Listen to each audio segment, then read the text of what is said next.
All right, everybody, here it is, the S10 ZR2 update. We finally got, this will be update 2. It's in the last couple of months, so might as well restart.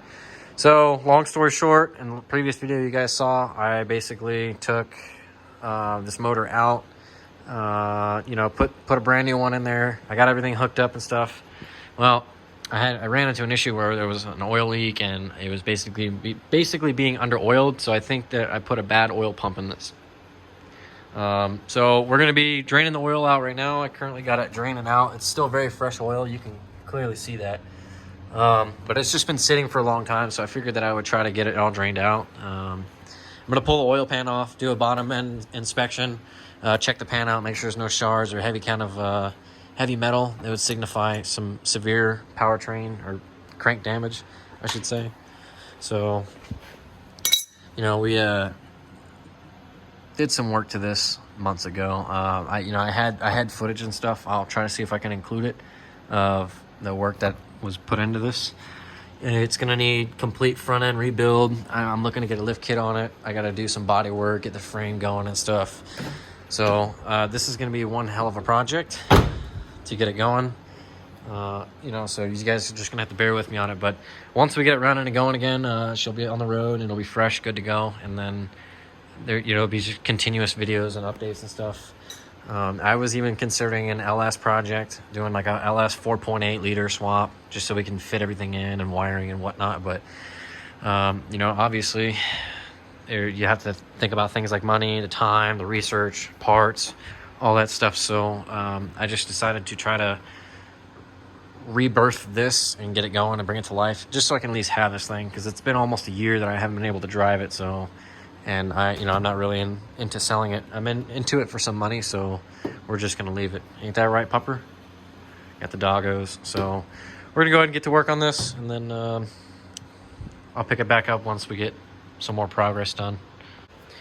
All right, so we're gonna get this rad hose off. I'm probably going to take the radiator out just so I can get the clearance between the front of the crank and to fit things in like the water pump and all that stuff. So I really do want to get a new radiator, a billeted style one with the electric fan conversion and all that. So all right, so that might not be empty.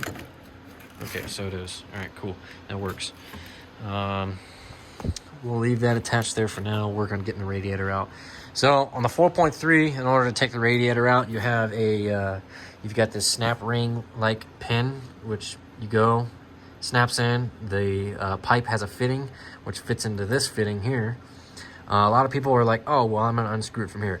This is definitely not the spot you unscrew it from, because if you twist this, it will break the fitting on the inside, and then you'll have to go get a completely new radiator, because this isn't really something you want to spend time interchanging. So it's down at the bottom.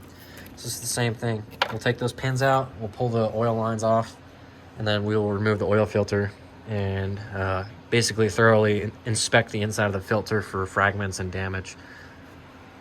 Alrighty, let's check and see what our oil looks like. Alrighty, so I mean it's all really clean oil, with the exception of the debris and stuff that was already in the pan and stuff, but I did leave that oil in there and never took it out. And I have changed the oil on this like 3 times. It's usually one of those things that they say you should do, especially when you're breaking an engine in, trying to get it warmed up and used to running and stuff. You would think that the engine's already pre-broken in for when the manufacturer of the reman, when they build it, they say, hey, we've run the engine, blah, blah, blah. This is actually a Spartan engine, which I bought last year around, I think, April or May. It's a reman long block, so it came with everything I needed. Similar heads. I put the valve cover, the upper and lower intake manifold, and the rest of the accessories. All that stuff was mounted to the engine. So I don't anticipate on having to take all this stuff off again, although I will be doing and going through and thoroughly cleaning each of these things. As when I moved across country, it collected a lot of salt and stuff, especially from the winter states. So there's that. Alrighty, on to the next objective. Alrighty, so we're going to use this modified tire reamer, heavily modified, to pull these pins out. So basically you can get like a pick or something, come up to it, and you'll basically move those clips out. Put the pick down, reach in there, and basically just pull it out of the holes. So once you do that, you get it out. Just don't want to drop it, so that's why I'm being careful. Grab it, take these, and put them in a safe spot, because if you lose them, you know, you're going to be screwed on your oil fittings, and you're going to have to go get some. So we're going to set these somewhere where I know I'm not going to lose them, which will actually be inside the truck. So we'll take them and we'll actually stick them right here in the door. That works. And I'll go over and explain all the mods and things like that I've done, just to, you know, just to the personalization I've done and things that I've found that I've enjoyed with the truck. So once you get the clip out, we'll take this and basically shimmy the fitting. That's exactly what it's going to look like. So take it, and that's all you got to do. Just basically move it a little bit, and then should be able to. Oh, that's not good. I just dropped it. All right, well, we'll find that here in a second. So, oh, there it is. Okay, cool. Okay, so again, obviously put them somewhere where you know you're going to find them. And then it's the same thing. You just take this oil cooler line. This stuff's all really cold, and that's completely saturated with oil. So this is a power steering line and power steering cooler. So we'll come down here. You can basically just shimmy this out, and then boom, there you have it. That's the oil cooler lines, top and bottom. It's pretty hard to, you know, mess them up, because considering that this one goes all the way to the top, and it also helps you know which way to put the radiator in. So, you know, that obviously will help. Alrighty, so with the oil cooler stuff removed, this video is pretty much all going to be entirely based for a ZR2 S10 pickup. And there might be some slight variations with the standard four-wheel drive 4.3s and stuff, and how the lines are all set up. But now that we got everything clear, hoses are off, we can go ahead and proceed to removing the radiator. So we'll go ahead and get this out here. Move this creeper out of the way, verifying everything is out of the way, and it's just a simple pick up and pull. You might have the radiator bushings at the bottom, might be a little stiff, might be stuck. So, and this definitely feels like it's full of crap. So we are also going to drain this, probably drain it out of the oil. Alrighty, so we'll crawl under here, and that looks like that's pretty much good draining to me. So we're going to stick this back on here, and then just so it's done draining. Then we can go ahead and drain the oil filter.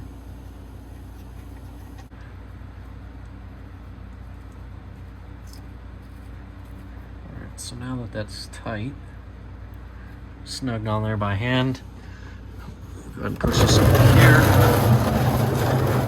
Push that up there, and then we'll go ahead and start taking the filter off. So, oil filter is pretty simple on these. You can just grab it, and you basically will twist it.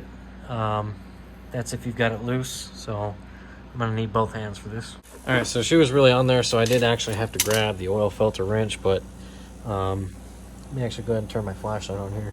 Alrighty, so let's take this filter off. We'll give her a little drain here.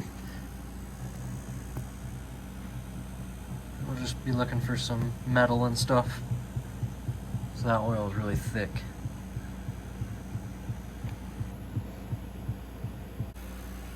We can definitely see that. Go ahead and unscrew it from the bottom here.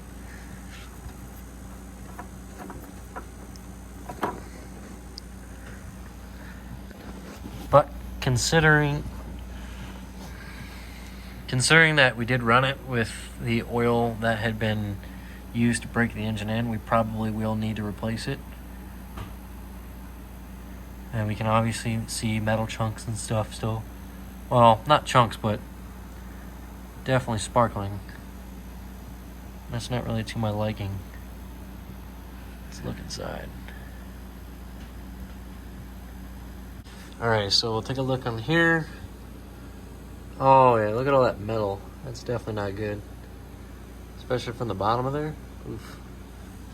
I wonder if this is clogged by any means. Let's check here. Because I know that if this is clogged, you're definitely not going to be getting any oil. So we're actually going to grab a rag and wipe this from the other side here.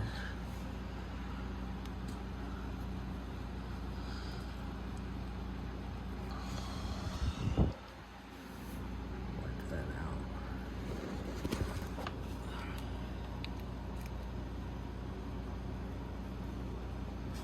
So that's definitely clean.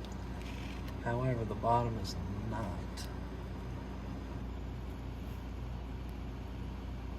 Let me grab that pick and we'll go ahead and check here and see what it is.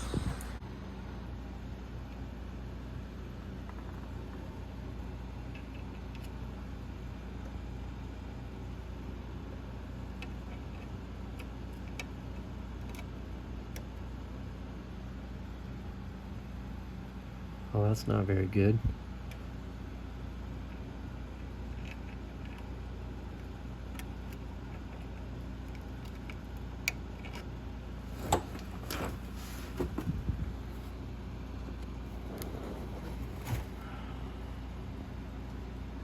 Yeah, I don't like the way that looks.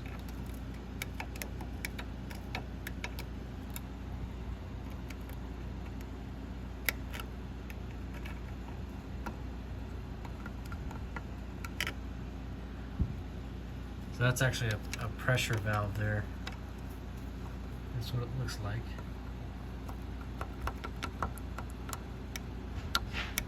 So as we open it. What you doing, guy?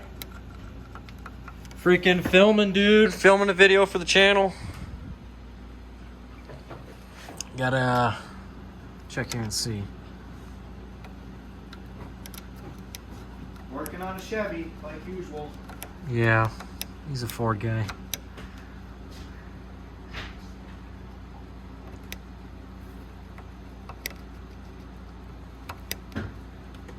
Okay, so yeah. I wonder if it's because that valve is being closed. Alrighty, so now we went ahead and obviously had taken that off and put the filter down in the drain pan here. Now I got the radiator out. We've got the battery out. We've got everything we need to get out of the way. Next thing that we're gonna do is pull the crank pulley off. That's the harmonic balancer. Here's your crank pulley. I already went ahead and did it. So your center bolt is going to be a 16 millimeter. So you use that, and then these will be 15s. There's just 3 of them. You take this off, then you'll have your harmonic balancer, your vibrational dampener pulley, basically. You'll take that off using one of these pulleys here. You can get these at Walmart, or you can get it at Harbor Freight for like little to nothing, really, like 15 bucks. You'll take it, you'll stick it in the center of the crank. Should be a little hole for you to put the like the wedge tip piece in there, and then you'll just kind of, you know, keep cranking this off until eventually you start seeing the back of the sleeve here. And then once you get that off, it'll come off, and then you can get access to the timing cover. Take the timing cover off, pull the oil pan, and then you're good to go. All right, so once you get that vibrational dampener off, you'll have the front of the timing cover here. Basically, these bolts are going to be everybody's favorite size, 10 millimeter. You'll just take those and break them loose. Now, if you're doing this for the first time, you're basically, you know, doing timing or anything like that. So these later Vortec 4.3s had a composite timing cover, and according to all the service manuals out there and every single, you know, procedure, they all state that you cannot reuse those covers. Now, once you take them off, they warp and they change shape and stuff. I don't know if that's a legit thing or not, but I've always listened to that, and I've always went and replaced it. And I've bought these cheap freaking Dorman timing covers, and they do end up leaking oil from the bottom, unless you put the bottom of the half moon seal in there and all that stuff. And this one actually has a seal in there, but it still leaked out a little bit, so we went ahead and basically sealed it with this RTV. So it'll be fun trying to peel this off here. So But we're gonna go ahead and get this off, and then once I take the timing cover off, you'll also have this crank position sensor. This will need to come out. You definitely don't want to damage this, so we'll go ahead and we'll take that out. That's, I believe, is also a 10 millimeter down there. Let me just verify here. That is, where's that? Yes, that's also 10 millimeter for this, for the Dorman one. So we'll take this cover off. Like I said, I'll show you guys the ins and outs of the timing chain and all that stuff, the sprockets, and then we'll start working on getting the front of the pan off. Here we go. Alright, so now that we got these bolts out of here, we're gonna basically start working on trying to get this front timing cover off, and I've just got this little pick here just to kind of help me pull that seal off. So once we get it loosened up, we can pretty much just pull it right off. So it should just honestly just slide right off.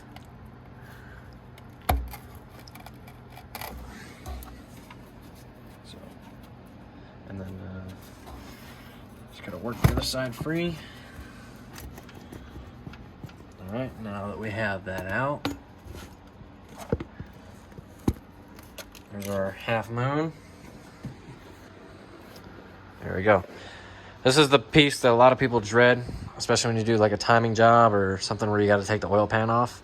A lot of people dread this half moon, which actually sits inside of the oil pan. So it's a hassle sometimes. But so here's your Dorman timing cover. Basically, it'll give you these part numbers. You can get this, you know, obviously it's a piece of Chinese crap. So the seal will run all the way down here, but I just went ahead and put extra sealant around it, just that way it keeps it from completely leaking. So this will be another part we'll have to clean up, obviously. So, all right, so now the timing. So keep in mind, this is a brand new engine, so everything should be mildly clean under here. All right, so we got this relatively clean rag here. We'll go ahead and I'm gonna just wipe it, and then that way it's clean. So not really too worried about scoring this up too much on the outside here. As long as it's not the inside of the crank, we're fine. So wipe it down, we're clean with that. So there you have it. There's your, let me get the camera down here. There's your timing components. Very simple. Literally exact same on a small block 350, so the 5.7 Vortec. It's literally the same thing. A lot of the GMs are quite like that, so that's a push rod configuration. Very small timing chain. Super simple to easily change and all that. So we're gonna go ahead and work on getting the oil pan out. I'm gonna drop the bolts from the sides all the way back, and then we should fairly be able to pull it out. I might have to take one of the motor mounts, unbolt them, that way we can at least manipulate the engine a little bit to get the pan cleared out. So here we go. Alrighty, so I went ahead and did some extra things, and I'll pretty much explain them. So I took the oil lines off. That was from the radiator, and then that's from the main meeting point of the filter. So this area here, it's going to be 13s all over the place. 13s for the oil pan. It's going to be 13 for the oil filter housing area on both sides. Maybe for both of the oil lines, you'll have that, and then it'll pretty much look like this. This will be attached to the engine block. You know, there's some very fine shavings and stuff in there, so but let me go ahead and just show you. I went ahead and hooked up this engine puller, and probably will pull the engine out and take a look at the bottom end more thoroughly tomorrow. I got the pan off, and we can see inside the crank here in a second, and I'll take a look, and I'll pretty much point out. But, you know, just hoisted it up and stuff, and undid the motor mount. That's a 17 and a 16 millimeter for the motor mount. Took the starter out, put that off to the side, and yeah, so, you know, it's just going to be a game of figuring out whether or not if it's the oil pump generating correct oil pressure or enough oil pressure, and or if it's going to be the bottom end, because like I said, this is a Spartan engine reman. I read the reviews online, and a lot of people are saying that those engines, they're not quality built and they fall apart. So I'm going to check the bearings. I probably will pull the motor out tomorrow. Ooh, excuse me. probably will pull the motor out tomorrow and rotate it over, check the bottom end, and see exactly what it is that's causing this to knock. Either that, or I might take the main bearings or the main caps out of the bottom end. That's if I can get enough room in between the oil pan and the crank to visually inspect it and stuff, and I'll definitely show you guys that. So I'm gonna go home. It's late night. I'm gonna go and pick up some parts tomorrow. I got a high flow oil pump and stuff coming, so we'll get that, and then probably see about getting maybe a dipstick or two, and then yeah, that'll be it. And then I'm gonna do some research on this and figure out what possibly is the issue down here, and then pretty much we'll go from there. So really hoping I don't have to take this out and rebuild it or pull bearings or anything like that. So I'm hoping that it's just a matter of it being tight or not. But yeah, so alrighty, we'll pick it up tomorrow. Alrighty, so I went ahead and pulled the oil pump out. Pan is mostly off of the bottom of the engine. I was looking around. I did find 2 metal pieces, but I believe they were from the dipstick. So the dipstick could have been incorrectly put in, and it might have been severed. And how I know it's the end of the dipstick is because the dipstick's pointed quite like that. So, and I've never seen anything get machined like this, perfectly, like, you know what I mean, a perfect line. So that's just how I know. And the dipstick tube is actually broken off, so that's a good sign. Freaked me out at first, but figured out what it was. We're all good. So basically the whole idea here, as far as trying to do an inspection on the oil system, you want to remove every single oil component that you can, including the oil that's in the engine. You good, dog? So basically drop the pan, drain the oil, take the filters off, remove the lines, take the radiator out, and we're going to go through one by one and do a visual inspection of each of these and basically try to identify what could be the cause. I just believe that the bearings are just loose. Oil pump is not bad. I remembered specifically a while back over the summer. That was just too cute. That there was one day where I actually went to crank the motor over, and I actually left the oil lines detached on the radiator, so it started splurting oil out everywhere. So I know that this pump is good because it's actually brand new as well. I did order a high volume, high flow, high PSI oil pump, Melling high flow, high performance basically. So we're gonna go get that, pick it up, and we're actually gonna slap it into this truck. Oil and all that stuff's gonna come later. I'm gonna try to see if I can get this pan out. So on the 4-wheel drive S10s, you actually really can't remove the oil pan unless you remove the front diff or you completely pick the motor up. So obviously that's kind of what the hoist is here for. Basically hooked it up, and we're gonna pick the engine up a little bit. Got a transmission on the transmission jack near the bell housing, which is also giving it additional support, so we're not putting all the weight on the bell housing. So yeah, so now that I got this oil pump out, I did also pull the sump pickup. I was gonna say sump screen, but it's, you know, technically a screen. So I mean, we can kind of clearly see it's not really. Let me grab this flashlight actually. Where is it at? There it is. So it's not really that dirty, especially with that fresh oil and stuff in there. That was kind of notched up there, but I don't believe that's from the engine contacting. I think that what that was from was when I was initially putting it in, and I scraped the sides of the block. I mean, yeah, we can pretty much see that there, you know, there's some trash and some stuff at the bottom, but I mean, for the most part, it looks like it's all fairly clean here. Let's see if we can, you know, aside from the very, very fine shavings of metal and stuff that have come off the engine, you can clearly see it. You know, it's very, very fine. It's just dirt and sand and soot and all kinds of crap, but let's see if we can get this to come out here a little bit. Yeah, well, anyways,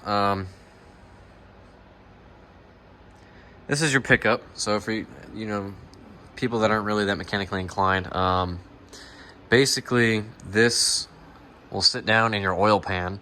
The oil pump will be up here hooked up, and this is the very bottom, like the deepest point, basically called like the deep end of a pool. So this is essentially a pickup. So you have your pump hooked up to here, and it sucks up this oil, goes through here. It's a screen, it's a pickup, so filters out.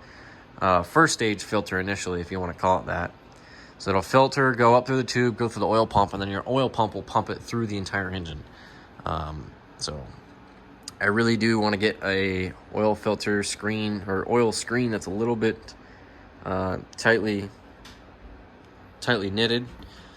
So yeah, but anyways, we're gonna take a look at the bearings here in a second. I'm gonna clean some of this up, get it all clear out of the way, and we'll move on from there. And then I'm gonna see if I can get the pan manipulated enough to get it out. I reckon that since I've got the oil pump out completely, that it should be mostly ready to remove. So here you have your guide shaft. So this actually goes to the top of your distributor. Well, actually, it's this end. This end will hook up to the bottom of your distributor on the ring gear, and that ring gear is in sync with the cam. And basically, this will go on top of your oil pump like so. It's a guide. It goes on there, and I'll show you in here.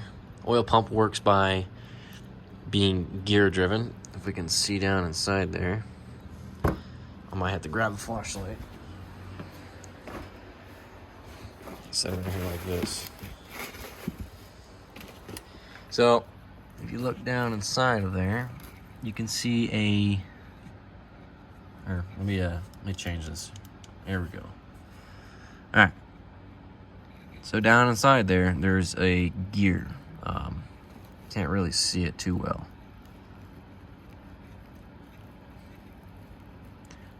Oh, just barely see it.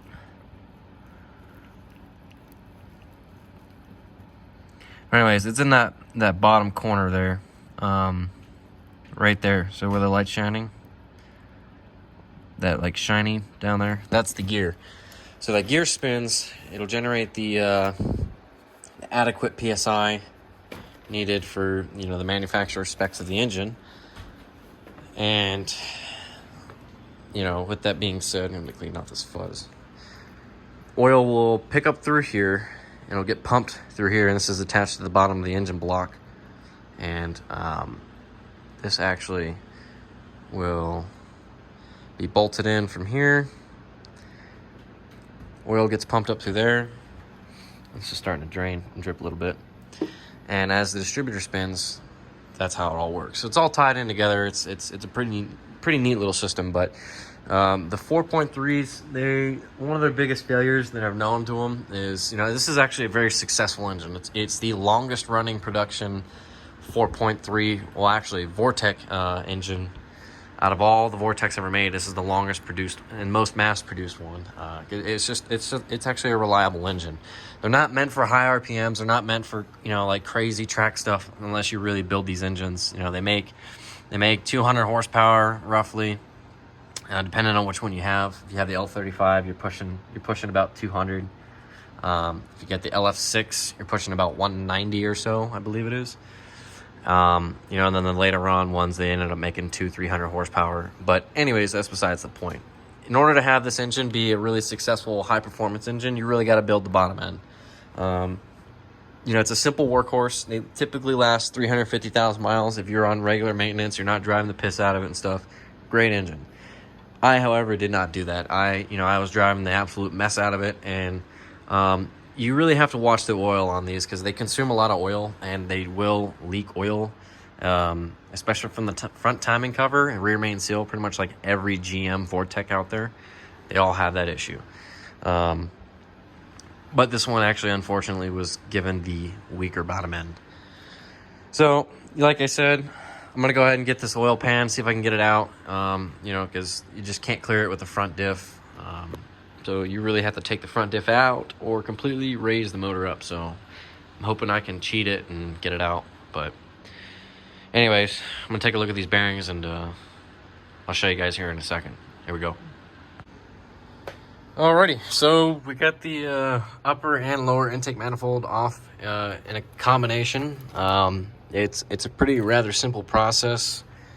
Two things I noticed right off the bat is the corrosion on the outside and the corrosion on the inside. Now this is a brand new engine. You can just see how clean and still new it is. There's only about 2 miles on this engine block, so we can see that it's it's definitely got oil leaking, which is not good. Oil appears to be, well, that could be, yeah, it might be dried oil. There's no telling what that is exactly. So yeah, fresh gasket and all. We're gonna keep this clean as we can. We are pulling this motor out. I just decided that's probably the best idea, and just completely go over it and redo everything on it. So yeah, bear with me here. So it's been a couple days. Haven't really been able to mess with it too much. Been caught up at work and just trying to source money for parts and things like that. So we're gonna go ahead and actually get to pulling the engine out. You can just see that's just a lot of rust in there, which is not good. So we will go ahead and start with the chain here. We're gonna get this attached with the hoist plate here. We're gonna get that hooked up. We're gonna go through, unbolt the exhaust, unbolt the bell housing, and then we should be able to freely move it. I already undid the motor mounts, all that stuff, so let's go ahead and get into it. Alright, so now we're in the process of currently unbolting the Y pipe from the exhaust manifold. So it's 3 bolts on each side. Pretty sure that these are, let me scoot on here. Pretty sure that these are 15s. Just want to make sure here. Okay, yep, so they're 15s. So we're going to take those off on each side. You can, if you've got the room to do it, you can also unbolt it from the engine block, meaning unbolt the manifolds. I like to do it from the Y pipe because it's less of a mess to have to try to clear the manifolds and stuff, and it just comes out a lot nicer, I feel. So I'm gonna go ahead and get these Y pipes unbolted, and then we'll go from there. Alrighty, so we went ahead and I pulled the bell housing bolts, got the Y pipes unbolted. The bell housing bolts, I believe it's 6 of them. There's probably 3 on the top, and I want to say 3 on the bottom. I was kind of in a rush to get through it, so I didn't really get to film it, but moving on here. So to completely undo this thing from the transmission and basically only having it mounted by the motor mounts, you need to undo the 3 torque converter bolts inside of the bell housing. And to get to those, you're going to need to go inside where the starter sits. So let me show you here. Okay, yeah, here we go. So if you look down in there, basically this is where your starter would be sitting ideally. Now where your flywheel is, you can rotate the crank, put the vibrational damper back on it, and you can pretty much just twist it. And you're going to see 3 bolts, and those are bolted to the torque converter, which is connected to the transmission. You need to unbolt those before you take the engine out. Same thing applies if you're just removing a transmission. So once you unbolt those 3, the entire engine assembly can rotate freely without being connected to the transmission. So now that that's done, we already went ahead and pulled the engine motor mounts. Let me just zoom out here. Already pulled the motor mounts. Well, I should say the bolts. Leave the motor mounts on. We're gonna go through this thing, do a complete once over, and I really want to find out what's causing this thing to knock. Because like I said, this is a brand new engine. The tag stamps are still on it. You know what I mean? So we're gonna find out exactly here. So let's get to hooking it up and pulling it. So actually, I ran into a problem last time when I pulled the engine, was because the ZR2 sits 3 inches from the factory 4-wheel drive S10. We also have to take into account that this one actually has a 2-inch body lift as well. So we're actually 5 inches above the factory 4-wheel drive height. So what that means is the engine actually sits lower in the body. Since it's 2 inches of body lift, the engine sits lower. So what we're gonna have to do is essentially take the front tires off That way we can lower it to the ground as much as possible. That way this can clear, the oil pan can clear the frontal face chassis here. So we can lift this up higher. So let's go ahead and do that. I brought my special little socket here because these tires, these Pacer rims, they're ugly now. They did look pretty decent at one point. They have these special sockets on there. So we're gonna go ahead and get these off and start hooking this thing up and getting it ready to pull out. Alrighty, so I got the engine cleared from the transmission, the bell housing and all. I removed all the wiring, got it all out of the way. However, I do have to take the hood off. That way I can clear the engine from the actual engine bay. So I'm going to remove this hood here and we'll continue on. Alrighty, well, finally got it out. This is all part of the engine harness here. I just want to probably end up going through this, make sure it's all nice and cleaned up and stuff. But yeah, so anyways, transmission, front diff, got all that stuff out of the way. I mean, I obviously know where all this stuff goes, so it's not going to be too hard getting it back in, but I definitely want to get all this shit cleaned out and just go through it all. Alrighty, the moment everybody's been waiting for, the engine block itself. So you guys can obviously tell that this is a brand new engine. It literally only has 2 miles on it. I bought this from Spartan Engines, and I was like, okay, well, we'll take it and we'll put it in. So I'm going through it, and there's, you know, a little bit of play like that. That's kind of okay from what everybody's telling me. That one's got a little bit in it, but it's kind of hard to tell, you know, because they're all marked up. So I don't know. I don't know what's causing it to knock. So I'm gonna go over this, go through it, do a once over on it, and see exactly what's causing the engine to knock. Alrighty, so kind of just looking at this back here, you can obviously see how clean it is and stuff. You know, like I was saying, I don't really see any visible damage, but I am getting a knocking noise from this quadrant here. So what I want to do is I want to crank this over by hand. I put the vibrational damper on it, like I said you can do earlier. I want to rotate the engine over, and I want to listen for this knocking noise here.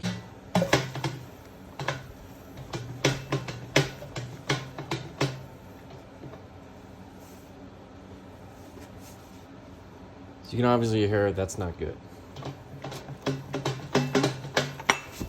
So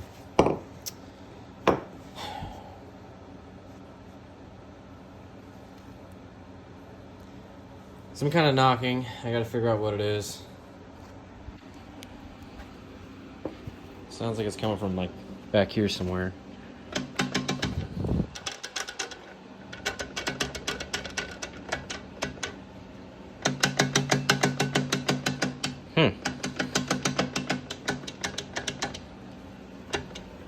Ironic. Well, I'm a little pissed off with myself here. So basically I took the engine out only to find out that it wasn't knocking, was running perfectly fine, and then it was the flywheel. Uh-oh, retard alert! Retard alert, class! Great. Just great.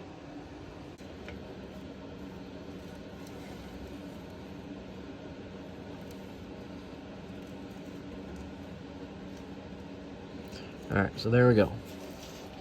So I'm guessing that there's supposed to be a dowel pin that connects all of this. You can clearly see that it's not there. If that is the case, I gotta look and see what's going on with this. So I'm gonna attach this flywheel here. I'm gonna show you exactly the issue I was getting. Here we go. Alrighty, so we're taking the old shit box here to go down to AutoZone and go get some parts. So, fun fact, it's flywheel bolts that were the problem. They weren't necessarily the ones I should have used, and I'm guessing that they weren't torqued to spec because they were actually loose, which, you know, of course is not good, but yeah.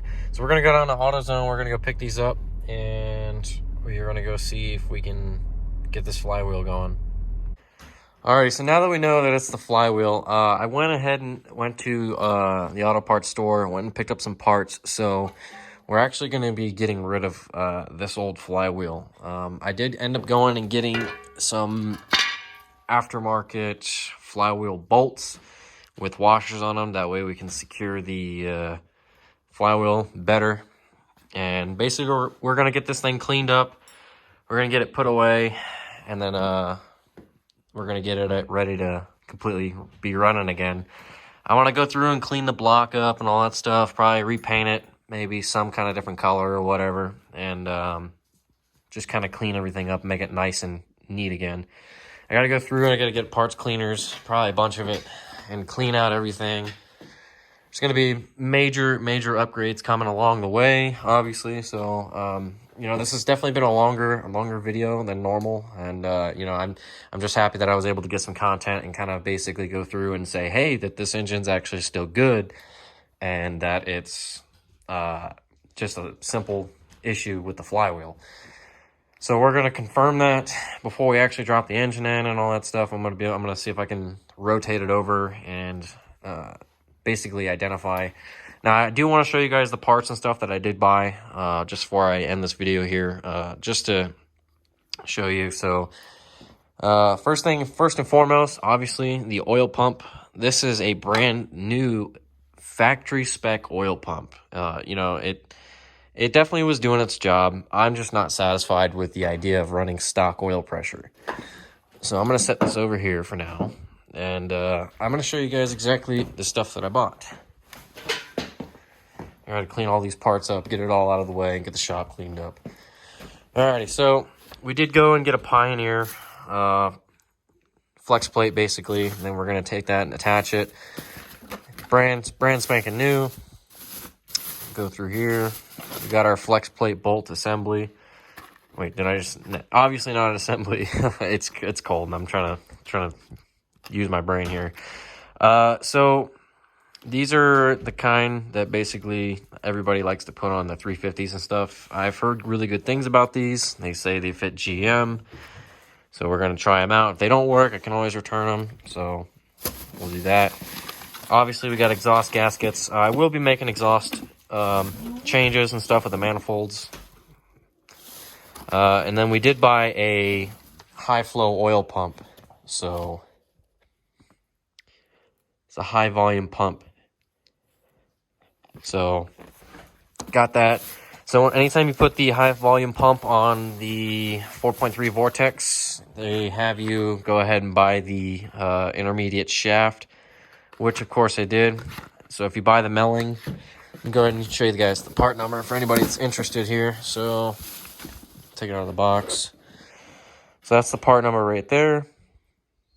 Okay. So, that one is going to require you to buy the intermediate shaft. Here's the part number right here. So, we got that stuff. I obviously, like I said, I got to go get parts cleaners and stuff. I'm gonna try this dipstick out because I don't want to have to wait and get one. So, when we go to do the assembly and stuff, I'm gonna put this one in there and see if it'll work well or not. But if not, we've got a whole nother vehicle outside that we can use as parts and stuff, which of course I'm going to show you guys here just before I finish this video. You know, intake manifold, I'm going to go through that and completely like deep clean the absolute piss out of it. We're going to redo the gaskets and stuff, reseal them. This gasket's still good, so we'll just clean it up really well. Probably saturate it with maybe like alcohol or something, you know, not brake cleaner, obviously, not something that's very abrasive for the rubber and whatnot. So we'll go through and completely clean it.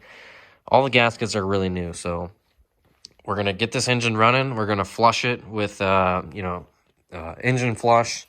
We're going to get all the bullshit out of it. And then we're going to go through and clean up the outside, clean up the engine bay, get the truck pretty much going again. And then after that, once the engine's back in and running and we're satisfied with it, then we can basically move on to all the other stuff, such as the suspension upgrades, you know, repair parts, things like that.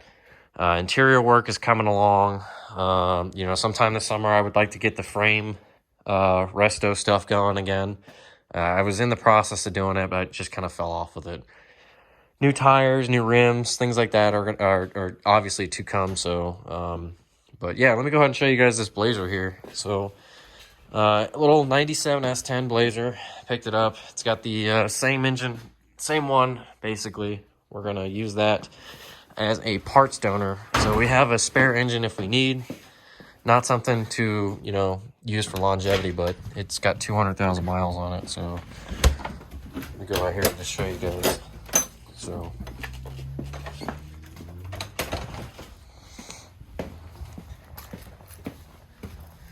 this is pretty much it right here. You know, it's just a little basic S10 Blazer LT or LS. So same bells and whistles as mine. Obviously, this is the older interior. This is before 90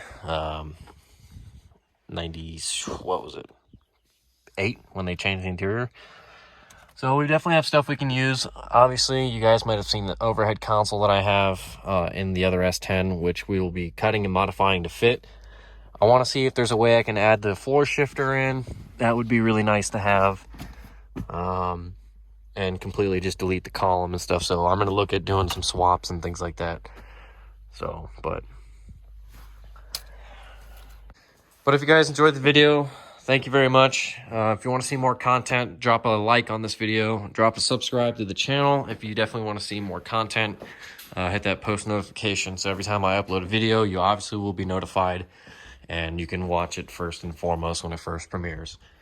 So, like I said, more to come with this engine. Got a lot of stuff we still got to do to it. And then we can basically start driving this thing again. But that's the big thing I'm excited about, is being able just to have my truck back. It's been sitting for almost an entire year, basically. So, you know, it's a long time coming. So, and this was a pretty penny. So you know, this is obviously a brand new engine. So, definitely a lot of nice things will be going to this one. It's under a 3-year unlimited mile powertrain warranty. So, you know, if anything goes wrong with it or whatnot, we can obviously claim it on a warranty. So, which of course that I will have to research into, and if I find out anything else, I will let you guys know.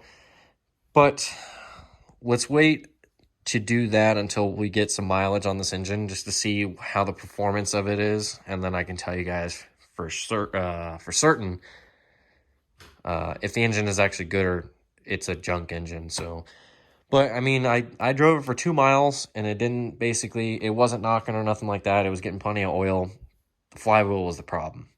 So I blame the flywheel for basically being the problem with this, when I thought it was, you know, something in here. But anyways, nonetheless, hope you guys enjoyed the video. Like I said, if you want to see more content, subscribe, drop a like on this video, and we'll see you guys in the next one. Yeah. God dang it!